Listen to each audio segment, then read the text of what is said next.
2024 का assembly election सबकी नजरें और निगाहें गुलमर्ग कॉन्स्टिट्यूंसी पे थी। गुलमर्ग से कौन जीत के जाएगा इस बार। 22 साल के बाद गुलमर्ग कॉन्स्टिट्यूंसी से झंडा गाड़ा नेशनल कॉन्फ्रेंस ने और इस बार उम्मीदवार थे फारूक अहमद शाह साहब। जी हां, शाह साहब के ऊपर सबकी नजरें थी और नेशनल कॉन्फ्रेंस ने भरोसा दिखाया शाह साहब के ऊपर और शाह साहब को गुलमर्ग कॉन्स्टिट्यूंसी से टिकट दिया और इन्होंने बिल्कुल भी निराश नहीं किया नेशनल कॉन्फ्रेंस को।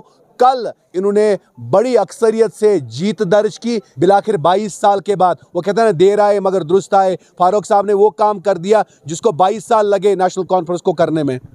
उबैद साहब देखिए, कहते हैं वक्त से पहले और किस्मत के बगैर कोई चीज़ नहीं मिलती। बिल्कुल आपने कहा कि 22 साल के बाद नेशनल कॉन्फ्रेंस ने इस सीट पर भारी अक्सरियत से जीत हासिल की। हमारे वर्कर्स, हमारे हमदर्द ने दिन रात मेहनत की। This is team work, it is not एक इनफरादी मामला नहीं होता है। Election is always a big challenge और इस कॉन्स्टिट्यूंसी में खासा चैलेंज था।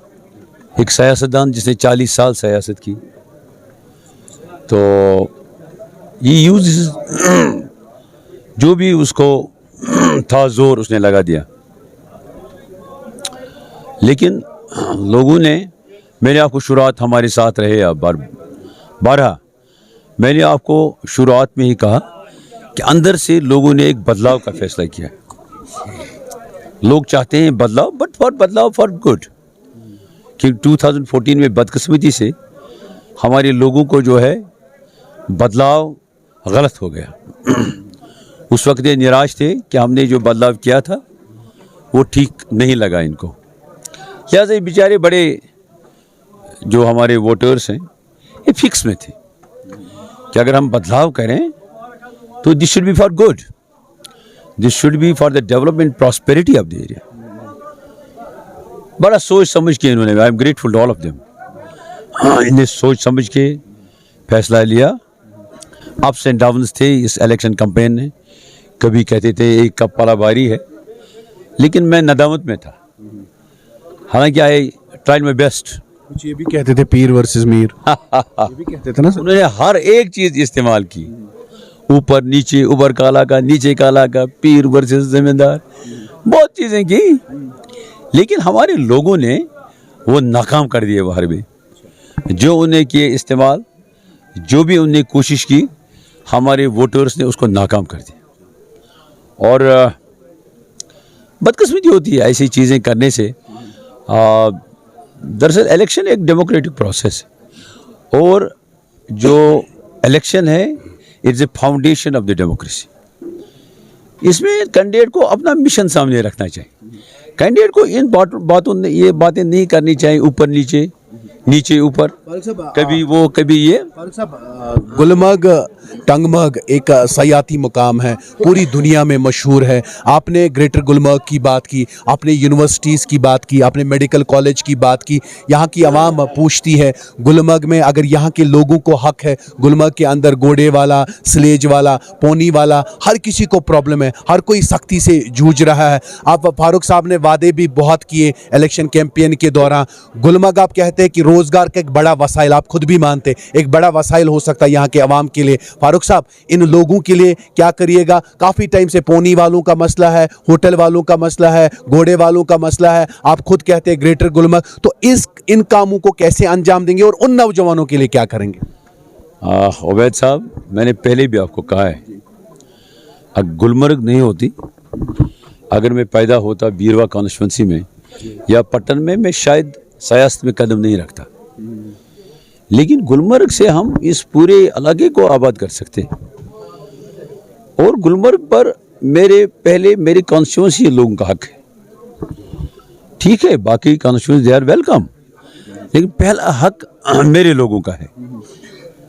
चाहे हमारे गाइड्स हैं, उनकी प्रॉब्लम्स हैं, पोनी वाले हैं, उनकी प्रॉब्लम्स हैं, इसी तरह से स्लेज वाले, उनकी प्रॉब्लम, हेल्पर्स की प्रॉब्लम्स हैं, दुकानदारों की प्रॉब्लम है। इंशाल्लाह मैंने एक मिशन बनाया है। इंशाल्लाह मैं ऐसी बातें नहीं करता हूँ। You can ask any department जहाँ मैं काम किया है। आपने काफ़ी बातें भी चलाई लोगों की कि ये सियासत नहीं जानता है, एडमिनिस्ट्रेशन नहीं जानता है, लेकिन मैं इंशाल्लाह उनको दिखा दूंगा एक तो सियासत क्या होती है और एडमिनिस्ट्रेशन चलानी क्या होती है। वो यहाँ के लोगों को, आप खासकर नौजवानों को ना उम्मीद नहीं होना पड़ेगा, जो बार बार कहते थे गुलमर्ग में हमारी एंट्री नहीं है। बिल्कुल, मैंने अपने नौजवानों को वादा दिया है। इट्स नॉट दैट कि मैंने हवा में बातें की।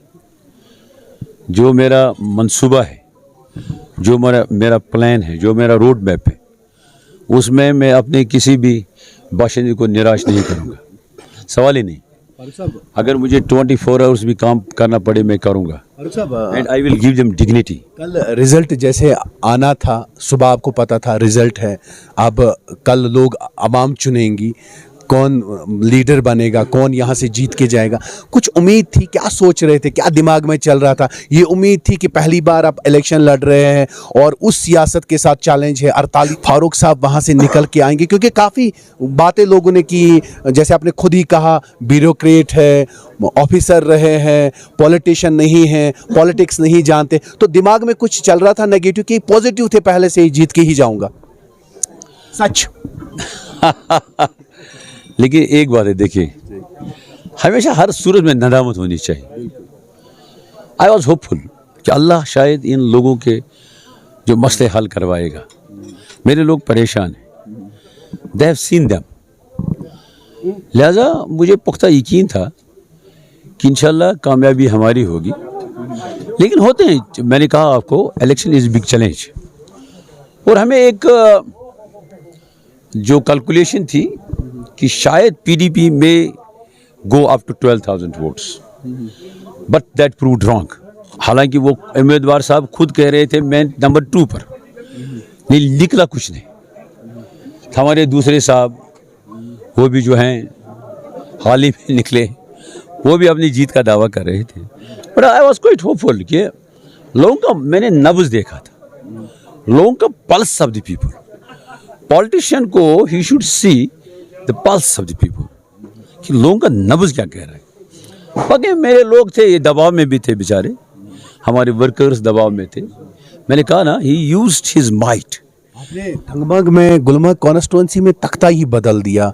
48 साल की सियासत, गुलाम हसन मीर को हराना, लोग कहते थे गुलाम हसन मीर को नामुमकिन हराना है, मगर आपने वो कारनामा करके दिखाया नेशनल कॉन्फ्रेंस के लिए, जिसको 22 साल लगे। मगर आप आए तो आप पहली बार में ही जीत के चले गए जनाब।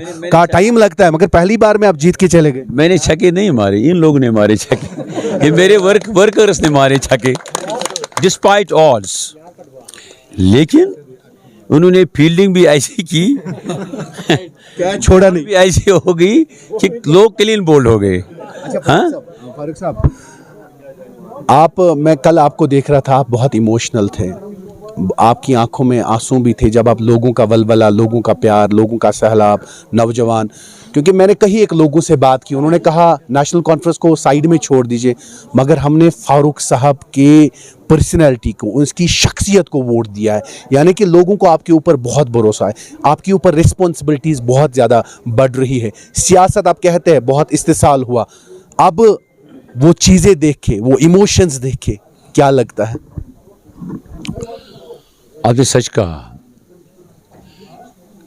इट्स नॉट दैट कि मैंने कहा आपको मैं पुरमे था, लेकिन काउंटिंग से पहले एक दिन मुझे अजीब कैफियत हो गई कि खुदा न खास्ता अगर कुछ ऐसे हो गया, मेरे नौजवानों का क्या होगा जो मेरे साथ रहे 24 आवर्स, जगह जगह उन्हें हर जगह आए मेरे साथ, सैकड़ों की तादाद में।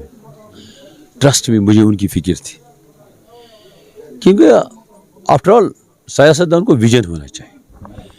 लेकिन ऐसे भी सियासतदान हैं जो, मैं क्या कहूँ कि इस इलाके ने क्या मुसीबत देखी, गोना गो मुश्किलात से। आप देखिए, आप चमचीरी का नाम ले लो, लोग उठते हैं कि यहाँ चमचा राज था, यहाँ गुंडागर्दी का राज था, यहाँ 4 आदमी जिन्हें गाँवों को कब्जा किया था फुली।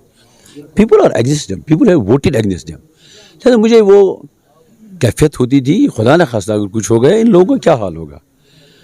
लेकिन मुझे ये उम्मीद थी कि अल्लाह ताला ने शायद ये चाहा है कि इस कॉन्स्टिट्यूंसी में बदलाव, इसके ये हज़रत बाबा क़यामुद्दीन रशीद साहब की सरज़मीन है। अल्लाह ताला ने इनको फजल किया और मैं इनको इंशाल्लाह मायूस नहीं करूँगा। है 2019 में आपने रिज़ाइन किया, आप पॉलिटिक्स में आए, आपने क्या सोच के पॉलिटिक्स ज्वाइन की कि टंगमर्ग गुलमर्ग कॉन्स्टिट्यूंसी से जो इस्तिसाल हुआ है उसको ठीक करना है, लोगों को ठीक करना है, ये गुलमर्ग में कुछ बदलना है? 2004 when I was inducted into IAS, there is a procedure. ये सेंट्रल गवर्नमेंट रूल्स होती हैं, चमचगिरी से नहीं होती चीज़ें। I was secretary to government in 2019। मेरे पास 4-5 चार्जेस थे। मैंने आपको कहा पहले भी कि कुछ ऐसे वाक़ा हुए जिनसे मुझे लगा कि I should leave this job for my people. हमारी टंगमर्ग के अक्सर आते थे मेरे पास, नौजवान आते थे, बुजुर्ग आते थे। कुछ ऐसे वाक़ात हो गए जिससे मैंने फैसला किया अपने लिए जीना कोई जीना नहीं, लोगों के लिए, आदमी दूसरों के लिए जीना चाहिए। तो बड़े सोच समझ के, ये नहीं एक्सीडेंटल, सोच समझ के मैंने फैसला किया कि I should join politics. Because मेरे ख्याल में, I don't know what will be your analysis, if you have to serve people, politics is the best field. इबादत है, खदमत खल्कुल्लाह। और मैंने इसीलिए वो हाकिमियत छोड़ी और खदमत खल्कुल्लाह का ये जो है मैदान पकड़ा। और हमेशा मैंने यही सोचा था 2019 में, हालांकि ये था सबको कोई इलेक्शन हो जाए, नहीं हुए, लेकिन मुझे अल्लाह पर भरोसा था कि वक्त से पहले और किस्मत के बगैर कोई चीज़ नहीं मिलती। और वक्त आया। अगर मैं आपसे भी पूछूं, आप लोग भी कह रहे थे कि 2028 से पहले इलेक्शन नहीं होंगे।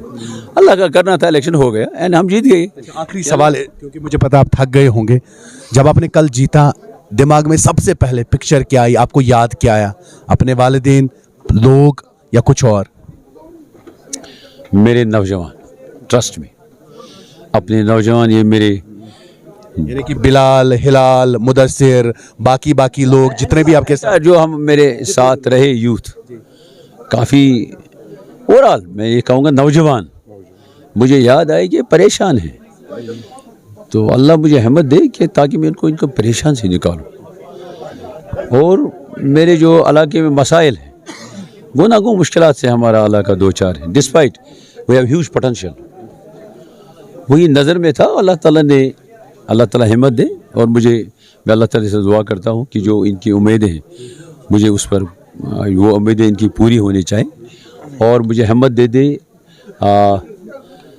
सब्र दे दे, सिरातुल मुस्तकीम पर चलाए, ताकि मैं इस इलाके की खिदमत करूँ। That's my mission. आखिरी सवाल, आप कल से बहुत एक्टिव है, ना रुकते हैं ना थकते हैं। लोग पूछते हैं डाइट चार्ट क्या है सर, हमें भी बता दीजिए, आप खाते क्या है वो थोड़ा सा बता दीजिए। आप में वर्कर्स में भी थोड़ा एनर्जी आती, बोलते हैं सर हम थक गए साहब, छोटे छोटे नौजवान आपके साथ हैं, हम थक गए। आप थकने का नाम ही नहीं लेते, क्या बात है सर? मेरी ग़िज़ा ये मेरे लोग हैं, इनका मोहब्बत ही मुझे काम करवा रहा है। जो इन्होंने मोहब्बत दे दी, आप जगह जगह देखें, ट्रस्ट में इस from the core of my heart. जब अपनी माँओं बहनों सड़कों पर निकल आते थे, वो मिठाइयाँ लेके, मालें लेके, मैं अल्लाह ताला से दुआ करता था, ऐ खुदा ये कभी मायूस न हो मुझसे, मुझे हिम्मत दे दे। जो इनको शौक़ है, जो इनको मुझसे उम्मीदें हैं, उस पर मुझे पूरा उतरने दे। वो जो है इनकी उम्मीदें वो पूरी होनी चाहिए। That was my always, I was thinking on those lines. बाकी तो जब आपके दिल में हिम्मत हो और कुछ करने की कमिटमेंट हो तो ग़िज़ा ठीक है, ग़िज़ा इज। अगर नेशनल कॉन्फ्रेंस आपके सामने ओहदे रखे तो किस ओहदे को लेना चाहेंगे? क्योंकि उमर अब्दुल्ला ने कहा कि जितना मार्जिन बड़ा होगा उतना जी पोस्ट बड़ा होगा। तो फारूक साहब कौन सा पोस्ट लेंगे? क्योंकि आपने बहुत सारे पोस्टों पे आप फाइज रहे हैं, एक्सपीरियंस बहुत आपका रहा है, तो किस पोस्ट पे जाना चाहेंगे? I will leave to my leader has to lead, he has to decide things. मैं कोई नहीं हूँ कि मैं अपना फैसला करूँ। मेरी लीडर को इंशाल्लाह, he is the tallest leader in Jammu Kashmir, उसको सब पर नज़र है। वो ट्रस्ट में, मैंने उसको देख के नौकरी छोड़ी जब उसने मुझे कहा, उमर अब्दुल्ला की बात करें, यस 2019 में। अच्छा, आप इंस्पायर उमर अब्दुल्ला से हैं? यस, कि let us join hands and जो हमारे स्टेट में मुश्किलात है उनसे लोगों को निकालें। और इंशाल्लाह मुझे उम्मीद है कि मेरे leader he is the best जज, वो खुद ही फैसला करेंगे क्या ठीक रहेगा। बहुत बहुत शुक्रिया अर्ली टाइम से